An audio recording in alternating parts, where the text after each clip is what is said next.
신입사원이 새로운 슈퍼스타인가? 이강인. PSG 회장 앞에서 돌발훈련 동작으로 황금 티켓 획득. 이강인은 항저우 아시안게임 합류가 확정되지 않았다. 여전히 불안한 황선홍호다.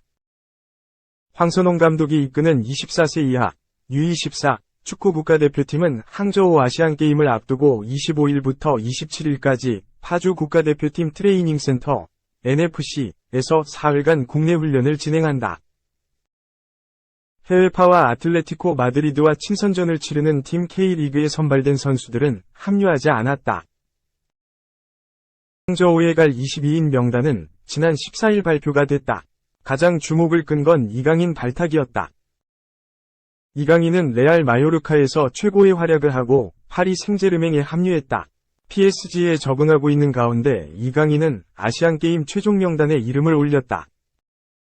아직 합류가 확정되지는 않았다. 황선홍 감독은 명단 발표 기자회견에서 선수와 교감하고 있다. 이강인이 아시안게임에 참가하려는 의지가 굉장히 강하다. 마요르카와는 조율이 끝난 상황이었지만 PSG 이적이 급격하게 이루어지는 바람에 조율이 진행되어야 한다. 이강인이 의지가 굉장히 강하고 계속 협력하고 있다. 굉장히 긍정적으로 생각하며 기대하고 있다. 라고 알렸다. 계속해서 A매치 기간은 의무 차출이기에 큰 문제가 없다. 하지만 그 이전에 6일 동안 텀이 있다. 소속팀에서 허락이 있지 않다면 돌아가야 한다. 그 부분에 있어 계속 교감하고 있다. 대회 기간 동안 협조는 대부분 마친 상황이다. 다만 그 6일이 걸려 있는데 풀어내고자 다방면으로 노력하고 있다. 나머지 선수들은 문제없는데 이강인은 아직 확정적이지 않다. 이적한 지 얼마 안 됐기에 조금 더 기다려야 한다. 라고 덧붙였다. 또 활용법을 묻자 플랜 A 포지션과 플랜 B 포지션이 구상되어 있다. 선수와 커뮤니케이션을 통해 조율할 필요가 있다. 물론 좋은 선수고 개인 능력도 중요하다. 하지만 축구는 팀 스포츠이기 때문에 11명 나아가 22명이 같은 방향으로 나아가는 것이 중요하다. 이강인 선수는 굉장히 현명하기에 충분히 인지하리라 생각한다. 라고 답변했다. 명단 발표로부터 11일 정도가 지난 지금은 어떨까? 황선홍 감독은 예정은 9월 4일 A매치 기간 때부터 완전체로 시작하기를 원한다. 하지만 이강인 차출 문제와 A대표팀 차출 문제로 여러 가지 상황들이 나올 수 있다. 따라서 선수단 관련해서 플랜 B, 플랜 C까지 대비하고 있다. 고 했다. 이어 다 말씀드리기는 무리가 있지만 그래도 PSG와 계약할 당시에 차출과 관련해 긍정적인 교감이 있었다고 제가 확인했다.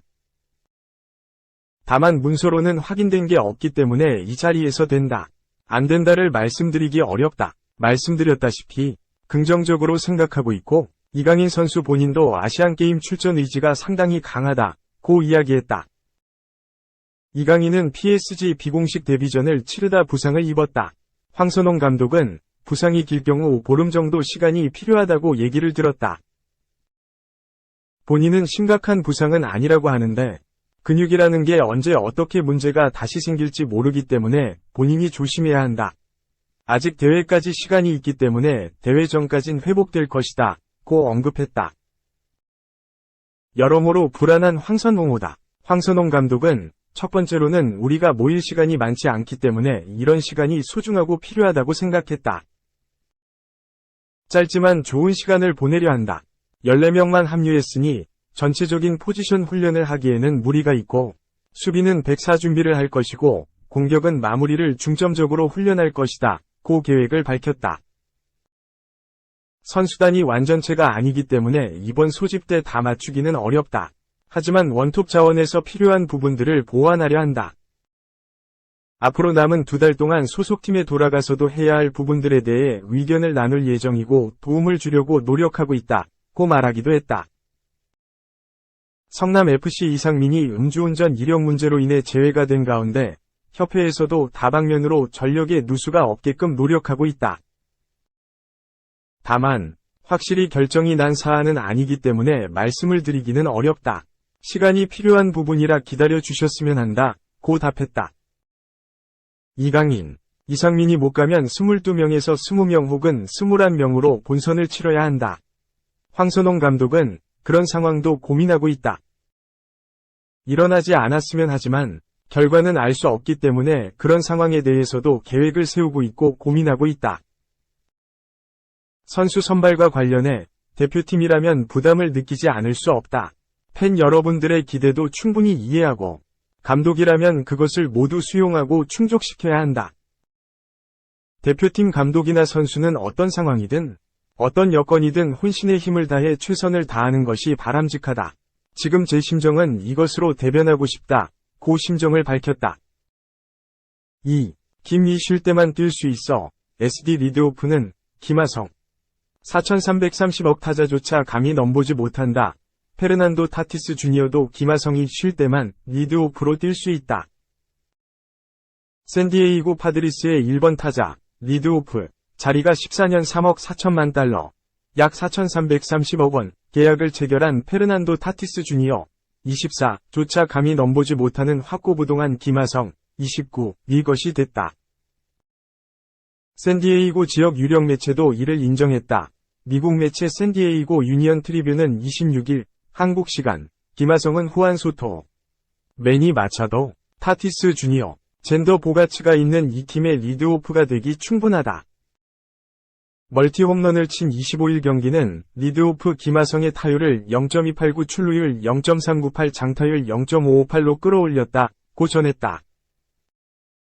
김하성은 후반기 들어서도 12경기 타율 0.354, 4홈런 6타점 17득점 3도루, OPS, 출루율 플러스 장타율 1.092로 폭발적인 타격감을 보여주고 있다. 그래서일까 김하성은 6월 22일 샌프란시스코 자이언츠 원정부터 26경기 중 23경기에 서 리드오프로 출전하고 있다. 리드오프로 출전하지 못한 3경기 중 2경기도 대타로 투입된 것일 뿐, 사실상 24경기 중 23경기에 서 리드오프로 출전하고 있는 셈이다. 기록을 보면 김하성이 리드오프를 차지하는 것은 필연적이다. 이 중에서 25일 경기 종료 시점 기준 WRC 플러스 조정 득점 생산력 161로 가장 높은 생산성을 보여주고 있는 것이 김하성이다. 리드오프일 때 김하성의 출루율과 장타율은 각각 0.393, 0.558로 0.356, 0.529로 2위인 타티스 주니어조차 따라가지 못한다. 도루수에서 타티스 주니어가 10개, 김하성이 7개로 밀리지만 기회받은 타석수를 생각한다면 김하성이 오히려 효율이 높다.